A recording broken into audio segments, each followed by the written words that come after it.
I'm Not Okay, a Star Trek 2009 fanfic written by Eagle of Idiocy, as read by Swaka 1991.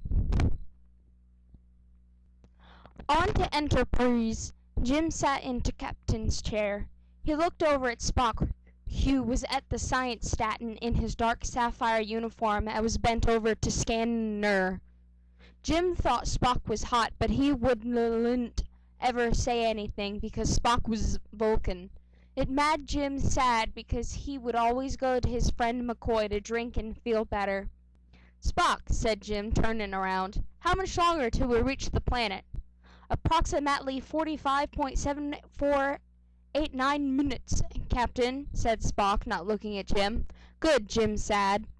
His eyes wandered Spock's toned body appreciatively. Spock, do you want to play chess later? No, Captain, my time would be better served doing report tonight, replied to Vulcan angrily. Jim frowned. Spock had never talked to him angry to him before. Vulcans didn't lack emotions because they still had them. They just show them a lot because they were very strong. Spock, what's wrong? Jim asked, his blue orbs glowing with concern. Nothing is wrong, Captain, Spock said, his face flushing pure emerald. I am Vulcan. I have no emoton, so nothing is wrong. I will be in my quarters. Spock turned and left to bridge with a huff, but he wouldn't have said it was a huff because he's Vulcan, get it? Jim frowned. He had to find out what was making Spock angry. Jim walked to McCoy's office in sickbay. Bones, he said, I need to talk to you. What now? Bones said bitchily like he do.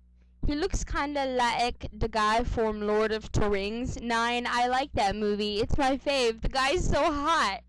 Damn it, Jim, I'm a doctor, not a therapist. I know, but it's important, Jim said, tears pooling in his eyes. Something is wrong with Spock. What is it? McCoy said, crossing his arms. IDK, that's why I'm her, Jim said. His action really strange and angry, not like a Vulcan. Do you know what it could be? McCoy's pointy eyebrows arched angrily. It'll need to examine him. Where is he? He's in his quarters, said Jim. Okay, sad Bones. OMG, page breaks Spock and Kirk $sign ever! Later, Bones called Jim to his office. Jim, he said, I know what is wrong with the spook. Come to my office. Okay, said Jim. He was on to bridge again because he was captain. He stood up from his chair, flexing his amazing muscle. Chirp off, you have to con. Aye, sir, said Jerkoff. He was not in uniform today because it was his day off. Instead, he was wearing tight blue jeans and a good Charlotte t-shirt because it was his favorite band.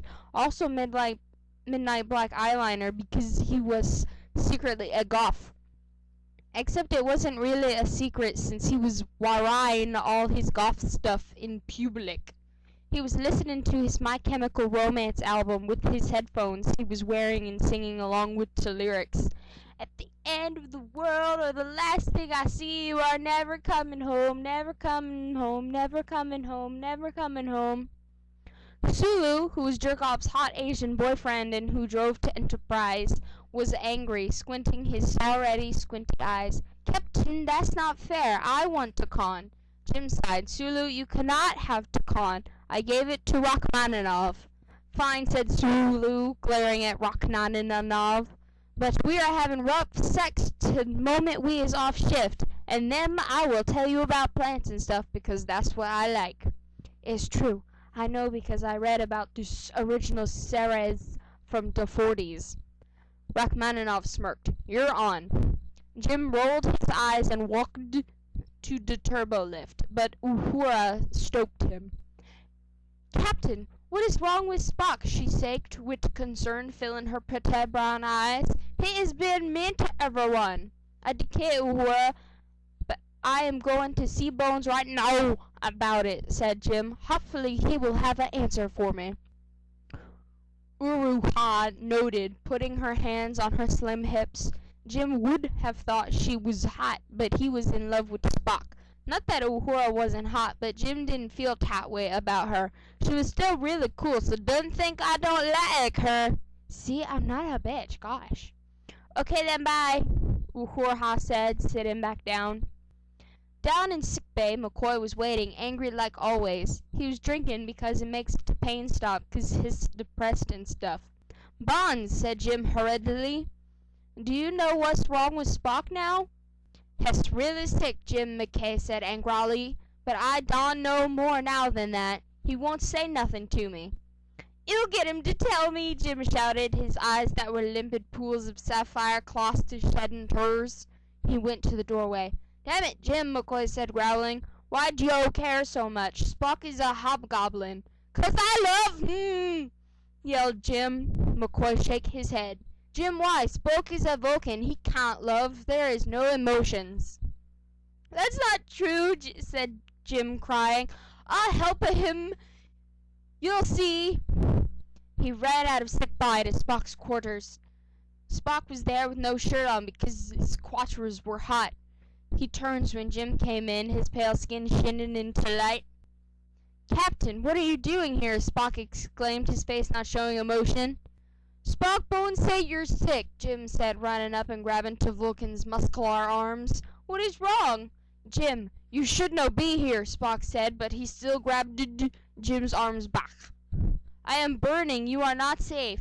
What do you mean burning? Jim cried.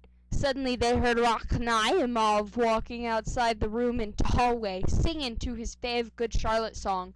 But nobody cares if you're losing yourself. I am losing myself, and I miss my mom. Suddenly Spock started crying. I miss my mom too. Jim was choked. He'd never seen Spock be so emotional. It was really hot. Spock, what is this? Tell me now. Oh, Jim, it is Tapoon Fur, Spock cried, grabbing Jim's face. It is a Vulcan sickness. I must mate or I will die. Jim's face flushed pure scarlet. Spock had not been so close before. He reached up and touched the Vulcan's face. Oh, Spock, why didn't you say so? Said Jim, staring into Spock's fiery brown orbs. Spock, I've loved you for so long. Please mat with me. Jim, you do not know what you are offering, said Spock.